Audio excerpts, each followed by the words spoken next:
Hello friends, welcome back once again. Friends, आज की class में हम लोग जानेंगे केचुआ के स्ट्रक्चर के बारे में।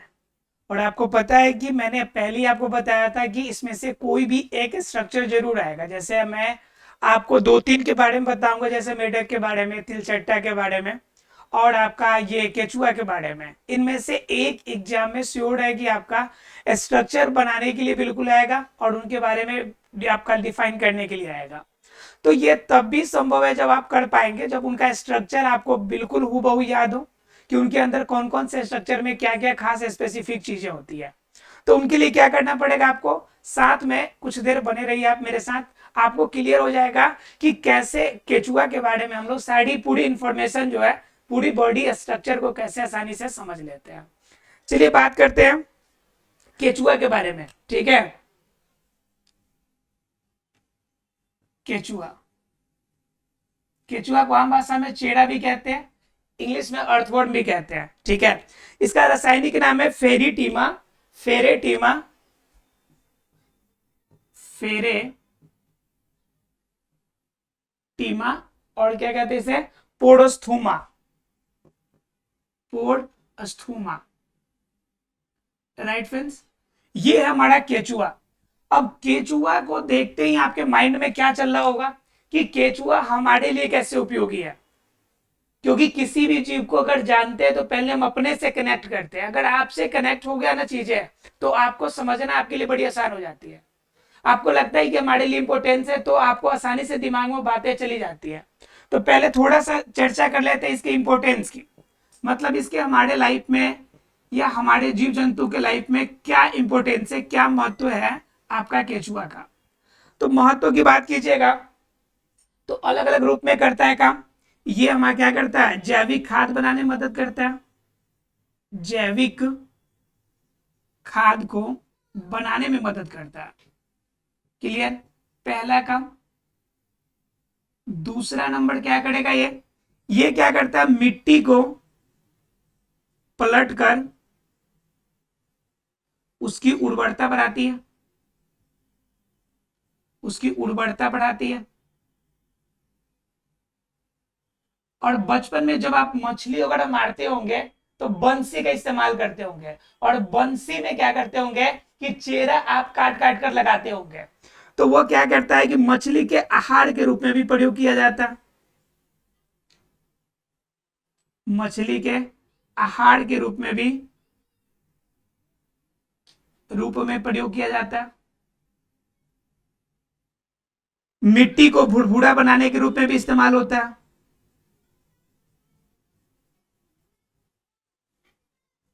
भुरभुरा बनाने में। इसके अलावा क्या होता है कि मिट्टी, आपका केचुआ जो होता है, केचुआ से बहुत सारी दवाई भी बनाई जाती है, बहुत सारी दवाई भी बनाई जाती है। और बड़े बड़े रोगों की, जैसे कैंसर वगैरह हो गया, उन रोगों में भी, या फिर अन्य बहुत सारे ऐसे रोग हैं जिन रोगों में केचुआ का हम लोग इस्तेमाल करते हैं उनकी दवा बनाने में। तो समझ सकते हैं कि ओवरऑल आपके लिए काफी ज्यादा महत्व रखता है क्या। तो ये केचुआ, अगर केचुआ इतना ही महत्वपूर्ण है तो केचुआ के बारे में जानना तो पड़ेगा। तो अगर केचुआ की प्रजाति की बात करें तो पूरे वर्ल्ड में लगभग इसकी 500 प्रजातियां ज्ञात है हमें। कितनी प्रजातियां प्राप्त है हमें, 500 प्रजाति प्राप्त है हमें।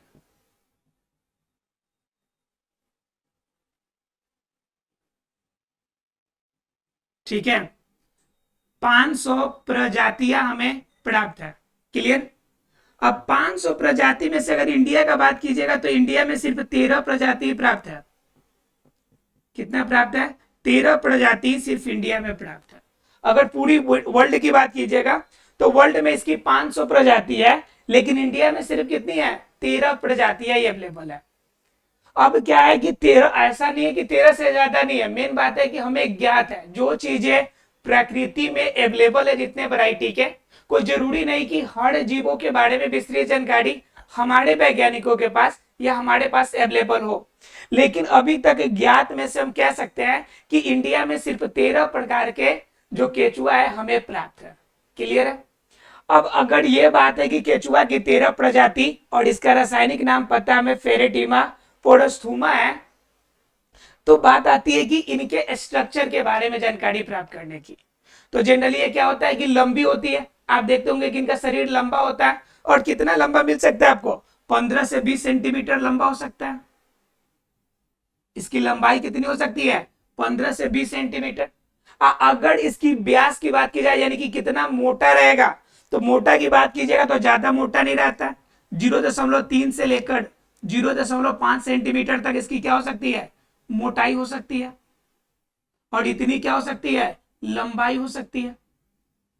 कोई डाउट इसमें? बिल्कुल भी डाउट नहीं होगा, क्योंकि ये तो बिल्कुल सीधी बात है। सभी कोई देख रहा है कि ये केचुआ का स्ट्रक्चर जो होता है इस फॉर्म में होता है। ये केचुआ होता है। इस केचुआ की लंबाई लगभग कितनी होती है? ये लंबाई होती है 15 से 20, यानी यहां से लेकर यहां तक लगभग 15 से 20 सेंटीमीटर होगा। अगर इसकी मोटाई की बात कीजिएगा तो ये वाला पार्ट कितने का होगा? 0.3 से लेकर 0.5 सेंटीमीटर तक। क्लियर? अब बात आती है कि जो केचुआ होता है उनका शरीर खंडों में विभाजित होता है, टुकड़ों टुकड़ों में। मतलब क्या? इस केचुआ का यह खंड होगा इस तरह से, ये क्या होंगे? खंड होंगे। और दो खंडों के बीच वाले जो जगह होते हैं उसे हम लोग कहते हैं उत्तराखंड। माफ कीजिएगा, उत्तराखंड नहीं कहेंगे, उसे क्या कहते हैं? अंतराखंड। ठीक है, उत्तराखंड नहीं, अंतराखंड। राइट फ्रेंड्स, उत्तराखंड नहीं। दो मतलब कि जो गैप होंगे, दो जो खंड होंगे, उन खंडों के बीच का जो अंतर होगा, जो गैप होगा, उसे हम लोग कहेंगे अंतराखंड। उत्तराखंड नहीं, अंतराखंड। राइट फ्रेंड्स, इसका जो सबसे पहला पार्ट होगा, जो फर्स्ट वाला पार्ट है, इसे कहते हैं प्रोस्टिमा। क्या कहते हैं? प्रोस्टिमा कहते हैं, ये फ्रंट वाला पार्ट। और जो लास्ट वाला पार्ट है आपका, अंतिम वाला, जिसे हम लोग एनस कहते हैं, मतलब बिल्कुल आखिरी पॉइंट, लास्ट पॉइंट है। इसके बाद समझिए कि आपका जो केचुआ है वो खत्म है, और बाकी पूरा बॉडी का स्ट्रक्चर जो होता है वह खंडों खंडों में विभाजित रहता है। इसके बाहर, इसके बॉडी के ऊपर आपका श्लेष्मा लगा रहता है, मतलब निकलने वाले कुछ ग्रंथि होते हैं, और इन ग्रंथि से क्या निकलता है? तो श्लेष्मा निकलते हैं।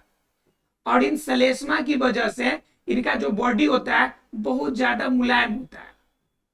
ठीक है, और मुलायम के साथ साथ इनमें क्या पाई जाती है? नमी भी रहती है। और इन नमी के कारण ही इनसे होकर ये क्या करते हैं? अपना श्वसन की क्रिया कर पाते हैं। किसकी क्रिया करते हैं जी? श्वसन की क्रिया कर पाते हैं। क्लियर है फ्रेंड्स? मतलब क्या कि इनकी बॉडी के ऊपर ग्रंथि रहती है जो श्लेष्मा देती है बाहर, यानी कि लिक्विड बाहर सप्लाई करती है, जिनसे सरफेस मुलायम और नमी युक्त रहता है, और जिनके वजह से आसानी से श्वसन की क्रिया अपने जो बाहरी लेयर है उन्हें लेयर के माध्यम से कर पाती है। मतलब क्या? स्किन के माध्यम से श्वसन की क्रिया कर लेती है। क्लियर है? अब क्या होता है कि श्वसन तो ये कर लिया, अब बात आती है कि उत्सर्जन की।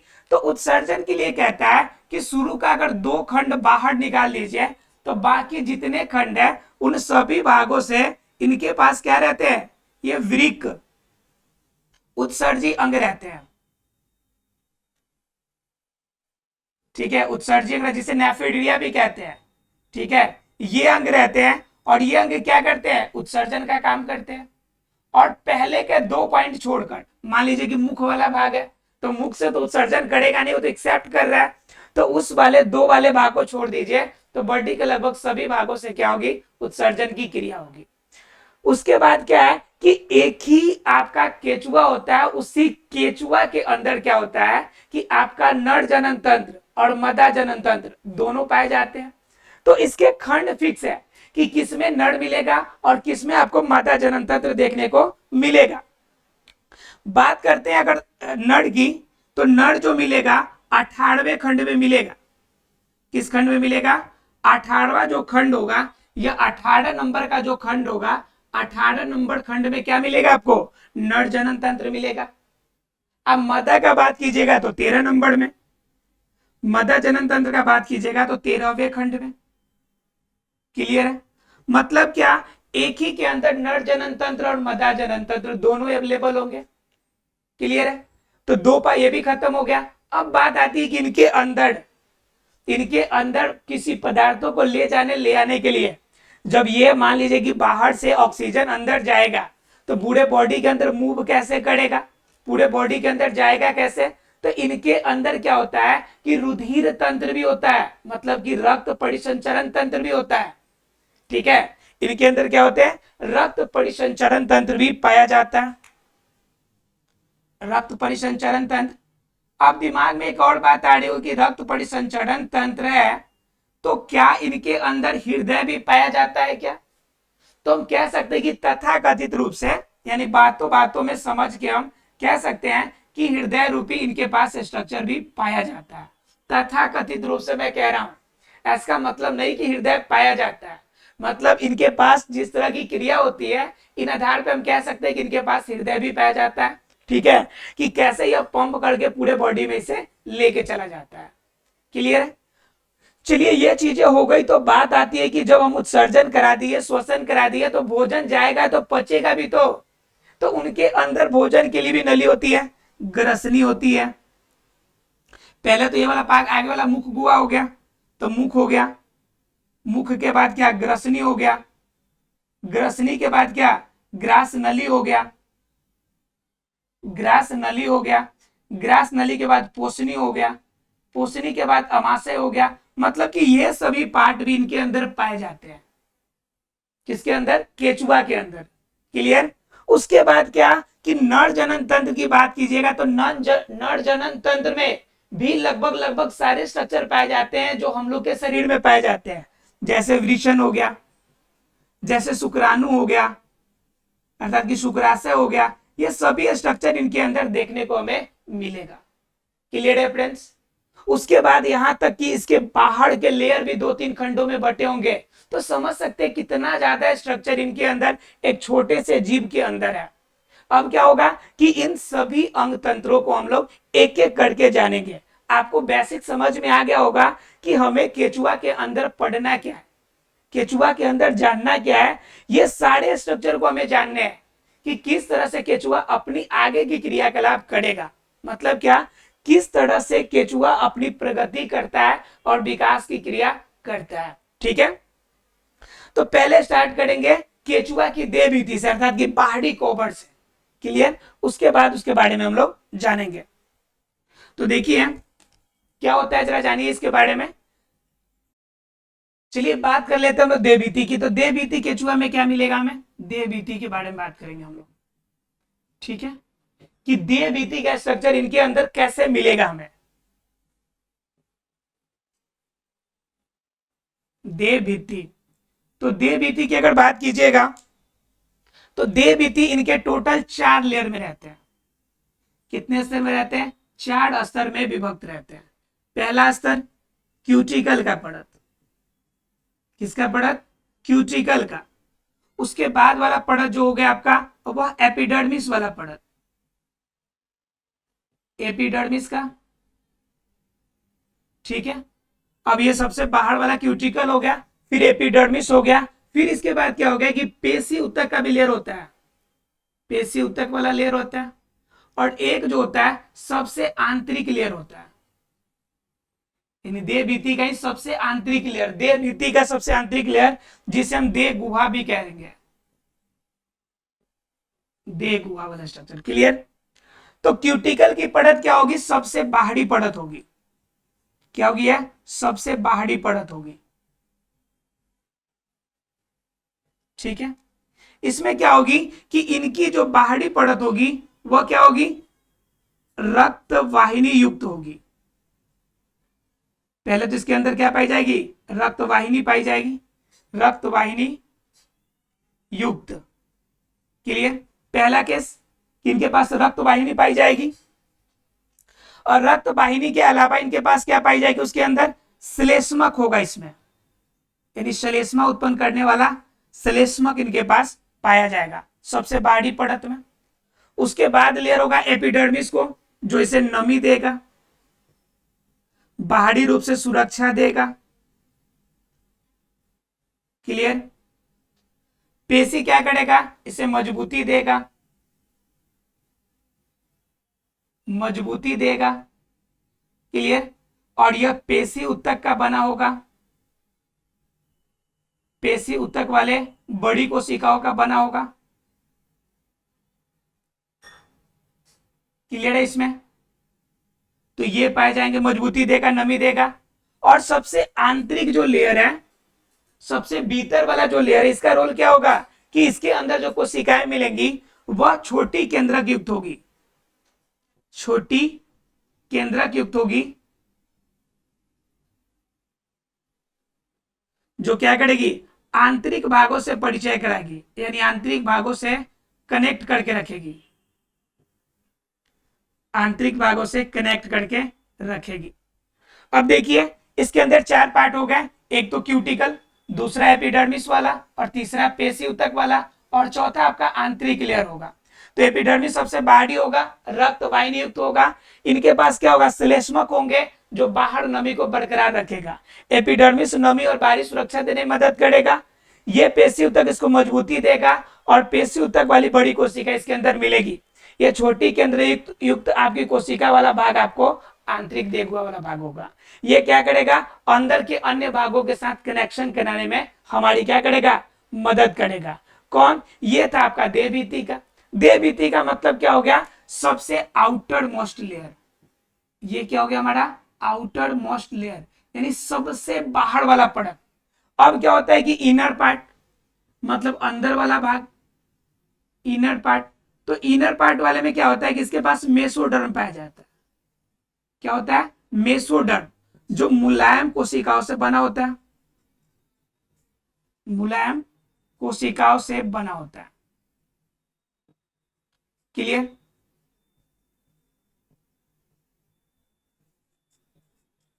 मुलायम कोशिकाओं से बना होता है। तो इससे क्या करता है कि मेसोडर्म बनता है। तो मेसोडर्म क्या हो गया कि मुलायम कोशिकाओं का समूह हो गया, और इन्हीं मुलायम कोशिका की वजह से क्या होती है कि अंदर का लेयर बन के तैयार होता है, जिनके वजह से उनका शरीर थोड़ा सा गद्देदार और मुलायम होता है। ठीक है, तो ये 2 पार्ट हो गए, सबसे बाहरी और अंदर वाला आपका हो गया मेसोडर्म। तो इस तरह से इनकी बाहरी कवर हो गया, ये 2 भागों से इनकी बाहरी कवर बन गई। अब बात करते हैं हम लोग इसके पाचन तंत्र की, इसकी बात करते हैं, इसके पाचन तंत्र की बात कर लेते हैं। तो पाचन तंत्र इसके अंदर कैसे काम करता है, तो देखिए पाचन तंत्र वाले में लेयर क्या पाया जाता है आपका कि पाचन तंत्र इसके अंदर लेयर किस रूप में रहेंगे। तो पाचन तंत्र में मैंने अभी बताया था आपको कि मुख गुहा रहेगा, मुख गुहा, मुख गुहा के बाद क्या ग्रसनी रहेगा, ग्रसनी के बाद क्या रहेगा, ग्रास नली रहेगा, ग्रास नली के बाद क्या रहेगा हमारा, पोषणी रहेगा, पोषणी के बाद क्या रहेगा हमारा, अमाशय रहेगा, अमाशय के बाद क्या होगा हमारा, आंत होगा, आंत होगा, और आंत के बाद आपका अंतिम भाग में मलाशय होगा। ये ना पार्ट है जी हमारे पास। तो इतना लेयर इनके पास पाया जाएगा, किनके पास, तो ये पाचन तंत्र की संपूर्ण प्रक्रिया में इतना पार्ट हमको मिलेगा। तो 1 से 3, यानी पहला 1 से 3 जो खंड होंगे वह खंड किसके लिए होगा, वो खंड होगा मुख गुहा का। ग्रसनी का बात कीजिएगा तो 3 खंड तो बट गए, अब 4 से शुरू होगा। तो 4 से लेकर 7 नंबर खंड तक जो यह खंड होगा, 4 से 7 वाला खंड, यह ग्रसनी वाला होगा। आगे बढ़ जाइए 8 से, तो 8 से लेकर जो 9 तक, 8 और 9 जो होंगे ये ग्रास नली वाला पार्ट होगा। कौन वाला पार्ट होगा, ग्रास नली वाला खंड होगा 8 से 9। क्लियर, और उसके बाद क्या होगा कि आगे वाला पोषणी वाला हिस्सा बात कीजिएगा तो इसके आगे 10 से लेकर 14 तक का हिस्सा जो होगा वो पोषणी वाला हिस्सा होगा। ठीक है, अमाशय का भाग 15 से बढ़ेगा, यानी 15 से आगे जितना भाग हम बढ़ेंगे, 15 से कहां तक चले जाए, 26 तक के वाले पार्ट जाएंगे। तो 15 से 26 वाले पार्ट आपको अमाशय मिलेंगे। क्लियर, इसी में क्या मिलेगा आपको, आंत रस मिलेंगे, इसी में आंत रस भी आपको प्राप्त होगा। उसके बाद क्या होता है कि इसी में क्या होता है कि बीच में क्या होता है कि थोड़ा सा मलाशय का पार्ट भी इसी के बीच में आपका 23 नंबर खंड के पास में मिलेगा। 23 नंबर खंड के पास में मलाशय का स्पेसिफिक जगह आपको मिलेगा। तो पहला से तीसरा खंड मुख गुहा के लिए, चौथा से 7वां ग्रसनी के लिए, 8 से 9 ग्रास नली। ठीक है, उसके बाद क्या 10 से 14 क्या हो जाएंगे आपको पोषणी, 15 से 26 अमाशय और आंत रस, यानी जिससे पाचक रस कहते हैं आप, क्या कहते हैं, पाचक रस, जिससे ये पचेगा भोजन इसका, उसके लिए। और लगभग 23 के पास में, ठीक है, यानी 17 से 23 लगभग मान लीजिए, 17 से 23 लगभग किसके पास में आ जाएगा, यह मलाशय का पार्ट इसका होगा। 26 तक है ना, तो 23 से 25 कर लीजिए, 26 तक जा रहा है तो 23 से 25 हो गए। क्लियर। तो मलाशय वाला पार्ट कहां से, 23 से लेकर 25 तक के पार्ट को। क्लियर है आप लोग को। तो ये इसका पाचन तंत्र होगा। तो मुख गुहा से भोजन जाएगा ग्रसनी में, ग्रसनी से ग्रास नली पोषणी, और इनके अंदर भी पाचन की क्रिया लगभग उसी प्रकार होगी जैसे हमारे बॉडी के अंदर क्रमिक रूप में जाता है। एग्जाम में कभी कभी खंड आपसे पूछ देता है, अगर ऑब्जेक्टिव क्वेश्चन पूछेगा तो, नहीं तो जनरली आपका पूरा लॉन्ग में लिखना पड़ता है। तो लॉन्ग में आपको स्ट्रक्चर पता होना चाहिए, आसानी से आप फोटो बना के एक एक खंड को आप डिनोट करते हुए क्लियर कर सकते हैं। क्लियर। चलिए पाचन तंत्र तो हो गया। अब पाचन तंत्र के बाद इसके अगले स्ट्रक्चर को जानते हैं। तो अगला स्ट्रक्चर क्या है, श्वसन तंत्र। तो पाचन तंत्र हो गया, अब हमारा क्या है, श्वसन तंत्र। तो श्वसन तंत्र किसे कहते हैं, जो श्वसन की क्रिया में भाग ले। तो इनकी श्वसन की क्रिया क्या होती है, बाहरी रूप में होती है, बाहरी रूप में होती है। तो बाहरी रूप का मतलब क्या, कि इनका जो स्किन होता है, इनका जो चमड़ा होता है बाहर वाला हिस्सा, उस स्किन की वजह से श्वसन की क्रिया होती है। और श्वसन की क्रिया कैसे होगी भाई, स्किन से। तो दरअसल क्या होता है कि इसमें नमी पाई जाती है। क्या पाई जाती है, नमी और श्लेष्मा दोनों पाया जाता है, जिनसे क्या करता है कि इसी के माध्यम से यह क्या करता है, ऑक्सीजन को बांधता है। और ऑक्सीजन को बांधने के बाद यह जो नमी और श्लेष्मा युक्त जो इनकी आपकी है, जैसे देखिए सरफेस है, अब इसमें नमी है, अब यहाँ पे जैसे ऑक्सीजन के कण आए यहाँ पे पहुंच गया, ये इसे एक्सेप्ट कर लिया। अब क्या है कि इनसे कनेक्टेड यहाँ पे क्या है, नली है इनके पास, रुधिर वाहिनी है। ये क्या करेगा, ऑक्सीजन को खींचेगा और पूरे बॉडी में रन कराएगा। ठीक है। और जिनके वजह से श्वसन की क्रिया में क्या होगी, पूरे बॉडी में जाएगा, और फिर पूरी बॉडी से रिटर्न होकर कार्बन डाइऑक्साइड इसी भाग में जाएगा, और स्किन के माध्यम से फिर क्या होगा, CO2 शरीर से बाहर निकल जाएगा। अर्थात क्या, उनकी पूरी श्वसन की क्रिया में यह नमी और श्लेष्मा युक्त जो स्किन होता है यह मदद करता है। एग्जाम में क्वेश्चन जरूर पूछा जाता है जनरली कि आपका श्वसन की क्रिया उसमें कैसे होती है। तो ध्यान रखिएगा, उनके स्किन के द्वारा ही क्या होती है, उनमें श्वसन की क्रिया होती है। क्लियर है आप लोग को। चलिए बात करते हैं आगे की तरफ, यानी अगले उसके अंग तंत्र की बात करते हैं। तो रक्त परिसंचरण तंत्र की बात करेंगे कि रुधिर यानी रक्त कहां कहां से निकलता है। तो देखिए रुधिर परिसंचरण तंत्र में क्या रहता है हमारा, रुधिर परिसंचरण तंत्र। तो इसमें कितने होंगे भाग, तो ये भी आपका 3 खंडों में बटा रहेगा। कितने खंडों में बटा रहेगा, 3 खंडों में बटा रहेगा। अर्थात रुधिर परिसंचरण तंत्र 3 भागों में रहेगा। तो पहला भाग क्या होगा, अनुदैर्घ्य, अनुदैर्घ्य। दूसरा क्या होगा, पार्श्विक, पार्श्विक होगा। और तीसरा क्या होगा, अनुदैर्घ्य हो गया, और पार्श्विक का मतलब साइड में हो गया। और तीसरा क्या होता है कि आंतरक, मतलब क्या, इंटरनल जाल रहेगा, इंटरनल जाल। ठीक है, जरा समझिए इसे। क्या होती है कि इनके अंदर जो होती है, यह जो होगी लंबवत रूप में कुछ ऐसे चलने वाली नलिकाएं होती है, जो बिल्कुल शुरू से लेकर लास्ट तक जाती है, जिसे हम कहते हैं अनुदैर्घ्य रुधिर परिसंचरण, रुधिर परिसंचरण। बात समझ में आ रही है। अनुदैर्घ्य का मतलब पूरा लंबवत में पूरा दूर तक जाएगा, सीधा एकदम लंबा में, तो यह कहलाता है अनुदैर्घ्य। पार्श्विक क्या कहता है कि ये पूरे पूरे स्किन के तरफ चारों तरफ से ये फैला रहेगा, स्किन के साथ अटैच रहता है, जो जिनके वजह से आपका जो मैंने बताया था कि इनके अंदर उत्सर्जी अंग होते हैं, तो उत्सर्जी वाले पार्ट से आपका कौन जुटा रहेगा, पार्श्विक। पार्श्विक का मतलब होता है कि बगल में चारों तरफ क्या करेगा, ये चारों तरफ रुधिर वाहिनी फैली रहती है, रुधिर वाहिनी फैली होती है। यानी सीधा समझिए ना कि बीच में अनुदैर्घ्य जब सीधा सीधा जा रहा है, तो ये दो गया आपका अनुदैर्घ्य वाला। अब इसी में साइड में जो निकल रहा है, इसे हम लोग क्या कहेंगे, पार्श्विक कहेंगे। ये पार्श्विक हो गया हमारा साइड वाला। अब आंतरिक क्या होता है कि अंदर वाला जा रहा है, तो अंदर वाली कोशिकाओं के अंदर एक जाल के समान संरचना रहती है। देखिए अंदर ये जाल बन रहा है, ये देखिए अंदर जाल बन रहा है, तो ये जाल की तरह जो अंदर वाला संरचना है इससे हम लोग क्या कहते हैं, आंतरक कहते हैं। क्या कहते हैं, आंतरक। मतलब क्या कि नीचे की तरफ फैली हुई, यानी कि क्या है आपका कि उनके शरीर के अंदर अर्थात केचुआ के शरीर के अंदर, केचुआ के शरीर के अंदर फैला हुआ भाग, फैला हुआ आपकी जो नलिका है, फैला हुआ नलिका क्या कहलाता है, यह नलिका ही, फैला हुआ नलिका ही क्या कहलाता है, आपका आंतरक कहलाता है या इंटरनल आपका जाल कहलाता है। क्लियर है फ्रेंड्स। अर्थात क्या, रुधिर परिसंचरण तंत्र इनके 3 खंडों में बटा होगा, एक अनुदैर्घ्य वाला में, और दूसरा क्या आपका पार्श्विक, और तीसरा आंतरक। क्लियर है। अब ये तीनों हो गए, तब हम लोग जानते हैं उत्सर्जन तंत्र के बारे में कि इनके अंदर उत्सर्जन क्या होता है,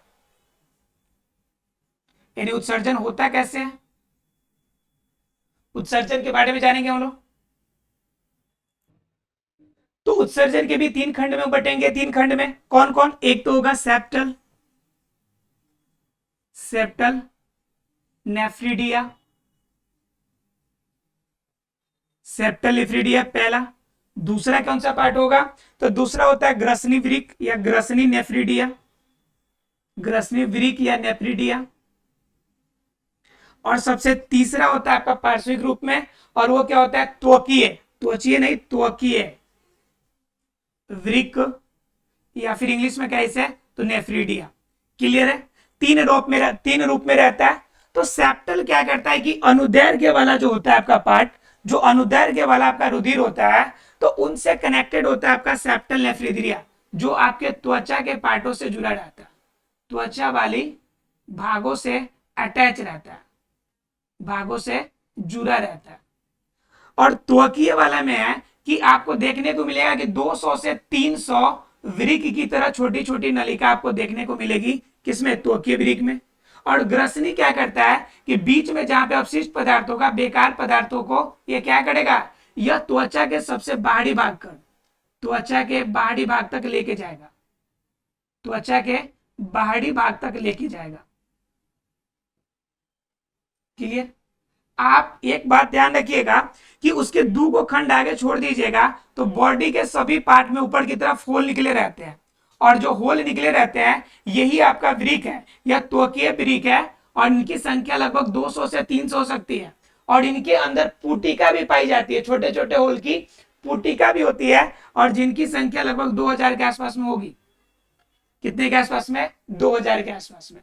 तो समझ सकते हैं कि इनके लिए उत्सर्जन का मार्ग कितना इजी रहता है, मतलब किसी भी भाग से उत्सर्जन लगभग वो कर सकता है। हालांकि उत्सर्जन के लिए इनके पास निकलते ही कम आइटम्स है, लेकिन क्या होंगे, उत्सर्जन की क्रिया कहीं से भी हो सकती है। इसी वजह से वह लंबे समय तक मिट्टी के अंदर भी रह सकता है, उसको कोई इशू नहीं होता है कि कहां से वह, उनकी क्या होगी, अपशिष्ट पदार्थ शरीर से बाहर निकलेगा। मिट्टी के अंदर भी अपनी पूरी तरह से संतुलन बना के रख सकते हैं। ठीक है। लास्ट बात कर लेते हैं हम लोग इसकी, तंत्रिका तंत्र की। तो इनके अंदर भी सूचना ले जाने के लिए क्या पाया जाता है, तंत्रिका तंत्र पाए जाते हैं। तो तंत्रिका तंत्र जब पाया जाएगा तो कंफर्म है कि उसको कंट्रोल करने के लिए कोई सेंट्रल पार्ट भी होगा। ठीक है। ये मान लीजिए तंत्रिका तंत्र है, तो इसको कंट्रोल करने वाला पार्ट होगा, वो कौन सा पार्ट होगा, सेंट्रल पार्ट होगा, केंद्रक वाला। ये पार्ट क्या करेगा, पेरिफेरल, यानी चारों तरफ से लेके आएगा सूचना, उसके लिए आपका बटा रहेगा, हर तरफ से सूचना लेके आ रहा है। ये सेंट्रल पार्ट क्या करता है, जहां से भी सूचना है उसको कंट्रोल करेगा, यही ना करता है जी। और क्या होता है कि एक इसमें होता है अनुकंपी, और पेरिफेरल वो क्या होता है, एक अनुकंपी होता है जो इंफॉर्मेशन को देगा। मतलब क्या समझिए कि डेंड्राइट्स वाला पार्ट है, ये कौन सा है, डेंड्राइट्स वाला पार्ट है, जो इंफॉर्मेशन को खींचा और खींच के पेरिफेरल को दे दिया। पेरिफेरल अलग अलग भागों में है, और अलग अलग भागों से अपने सेंट्रल पार्ट को देगा, और सेंट्रल पार्ट इसके इंफॉर्मेशन के अकॉर्डिंग अपने बॉडी को क्या करेगा, वह रिएक्शन भेजेगा कि अब आगे से क्या करना है। ठीक है। तो इस तरह से 3 पार्ट में तंत्रिका तंत्र भी बटे रहते हैं, एक सेंट्रल पार्ट, उसका पेरिफेरल, और तीसरा होता है अनुकंपी। मतलब क्या कि जैसे इसके अंदर आपका तंत्रिका तंत्र भी 3 तरह की ज्ञानेंद्रियों के साथ काम करता है। मुख्य रूप से कौन कौन 3 ज्ञानेंद्रिय काम करता है, तो इसके अंदर काम करता है जिनसे बाहरी रूप से आपका क्या कर ले, वो अनुकंपा ले ले, मतलब बाहर से वो इंफॉर्मेशन ग्रहण करे। तो इनके अंदर ज्ञानेंद्रिया 3 तरह की, एक तो होता है बाह्य त्वचा से, बाह्य त्वचा टच करते हैं तो बाह्य त्वचा टच करने के साथ ही क्या होता है, वो सिकुड़ जाता है, तो बाह्य त्वचीय हो गया। दूसरा क्या होता है प्रकाशग्राही, यानी प्रकाश पड़ने के साथ ही वह क्या कर लेता है, अपना स्ट्रक्चर चेंज कर लेता है। और तीसरा एक और होता है जिसे हम लोग कहते हैं मुखग्राही। क्या होता है मुखग्राही, अर्थात मुख के अंदर पहुंचेगा तो मुख के अंदर जाते ही वह इंफॉर्मेशन को पहचान लेगा। अर्थात ज्ञानेंद्रिया इनके पास 3 तरह की, बाह्य त्वचा, प्रकाशग्राही और मुखग्राही। और आपका तंत्रिका 3 खंड में बटेगा, सेंट्रल पार्ट मतलब समझिए कि केंद्र, और केंद्र के चारों तरफ फैला हुआ पेरिफेरल का जाल, और अनुकंपी की उसको इंफॉर्मेशन देने वाला पार्ट अनुकंपी। क्लियर है? तो इन सभी को मिलाकर हमारा क्या बन जाएगा, तंत्रिका तंत्र हमारा बन जाएगा। क्लियर है फ्रेंड्स? अगर ये क्लियर हो गया तब हम लोग को जानना है इसका जनन तंत्र, जो इसका सबसे इंपॉर्टेंट पार्ट है। ठीक है, जनन तंत्र। अब बात समझ में आ रही होगी कि जनन तंत्र की बात करें तो इसमें मेल भी है और फीमेल भी है, तो फिर ये जनन तंत्र बाहर की जनन की हो सकता है क्या है, मतलब क्या है कि जब जनन तंत्र अंदर ही है, मेल भी और फीमेल भी, तो अंदर भी तो एक ही जीव के अंदर हो सकता है लैंगिक जनन, ऐसा क्यों नहीं होता है? तो दरअसल ऐसा इनमें होता नहीं है। इनमें क्या होती है, लैंगिक जनन की क्रिया होती है। जरा ध्यान से समझिएगा, तो समझने की कोशिश कीजिएगा तो शायद समझ पाए आप। क्लियर है? जैसे मान लीजिए कि ये एक हो गया, क्या हमारा, ये मान लीजिए कि केचुआ का नाम है ए और दूसरा एक केचुआ है बी, दूसरा केचुआ कौन सा है, बी। ये एक दूसरे से कनेक्टेड है। कनेक्टेड होने के बाद क्या होता है कि जब यह आपका कोशिका एक दूसरे के ऊपर से जब गुजरती है, तो उस कंडीशन में जब आपका क्या होता है कि यहाँ के 18 नंबर वाला जो आपका खंड है, उस खंड के सामने जब इसका 13 नंबर वाला खंड पड़ता है, ध्यान से समझिएगा, बी वाले के 18 नंबर के खंड के सामने जब इसके 13 नंबर का खंड पड़ता है, तो क्या होगा कि इसमें से शुक्राणु बाहर निकलेंगे और इसमें से अंडाणु बाहर निकल रहा है। तो क्या होता है कि इन दोनों के बीच में यहाँ पे गैप बन जाता है, उस गैप में नीचे से 13 वाला गिर जाता है आपका शुक्राणु, सॉरी अंडाणु, और 18 नंबर वाला से शुक्राणु गिर जाता है। फिर ये आगे की तरफ जब बढ़ता है तो इसमें फिर पीछे 13 वाला आएगा। ठीक है, बात ध्यान से समझिएगा कि ये नीचे की तरफ है, ये जब आगे की तरफ बढ़ रहा है, थोड़ा सा फोटो बच्चा बनाते हैं ज्यादा इजीली समझ में आएगा। देखिए जनन की क्रिया आपको समझ लेते हैं तो समझिए कि पूरा केचुआ समझ गया। मेन क्रिया इसकी जनन में ही दिक्कत होती है और बच्चे बार बार कंफ्यूज हो जाते हैं। आप ध्यान से एक बार समझने की कोशिश कीजिए, ठीक है, और मैं एक बार कोशिश करता हूं आपको समझाने की, राइट, क्योंकि दोनों आदमी के समझेंगे आप और मैं समझाऊंगा तो जाके आपको हो सकती है कि हम लोग दोनों आदमी बातों को क्लियर कर पाए। जैसे ध्यान से समझिए, इसका मान लीजिए कि 13 नंबर पार्ट यहाँ पे है और 18 नंबर पार्ट यहाँ पे है और ये एक दूसरे के साथ संपर्क में है। ठीक है, अब संपर्क में देखिए यहाँ पे गैप बन रहा है, गैप दिख रहा है आपको। अब क्या होता है कि जब यह आगे की तरफ बढ़ेगा तो 13 नंबर में से जो आपका अंडाणु है, यह अंडाणु निकल के इस कोया के अंदर प्रवेश करेगा, गिरेगा इसमें। मान लीजिए कि ढक्कन रखा हुआ है तो ढक्कन के अंदर गिरेगा और फिर ये थोड़ा सा और आगे बढ़ेगा तो 18 नंबर वाला आके अंडाणु इसमें गिरेगा। फिर ये पीछे की तरफ जाएगा तो 13 नंबर यहाँ पे गिरेगा, 18 नंबर यहाँ के गिरेगा, फिर 13 नंबर वाला पार्ट, फिर 18 नंबर वाला पार्ट। मतलब क्या, प्रत्येक इस कूपिया के अंदर, इस कूपिका के अंदर अंडाणु और आपका शुक्राणु दोनों मिलेंगे कि नहीं मिलेंगे, अंडाणु और शुक्राणु दोनों मिलेंगे कि नहीं मिलेंगे। और जब ये दोनों मिलेंगे तो उससे बनेगा निर्माण, जो बनेगा उसे हम लोग कहते हैं कोया। क्या कहते हैं, कोया। और इस कोया के फूटने की वजह से नए केचुआ की प्राप्ति होती है। तो इस तरह से क्या होता है, इनके अंदर जो निषेचन की क्रिया होती है वह आंतरिक न होकर निषेचन की क्रिया बाह्य होती है। एग्जाम में कभी कभी क्वेश्चन पूछ देता है कि इसके अंदर निषेचन की क्रिया आंतरिक होती है या बाह्य होती है, तो ध्यान रखिएगा बाह्य निषेचन की क्रिया होती है। आशा फ्रेंड्स क्लियर हो गया होगा। केचुआ के बारे में थोड़ी सी बड़ी है लेकिन आप उसे ध्यान से समझेंगे फोटो के माध्यम से तो आसानी से क्लियर हो जाएगा। मिलते हैं अगले क्लास में, तब तक के लिए thank you very much friends.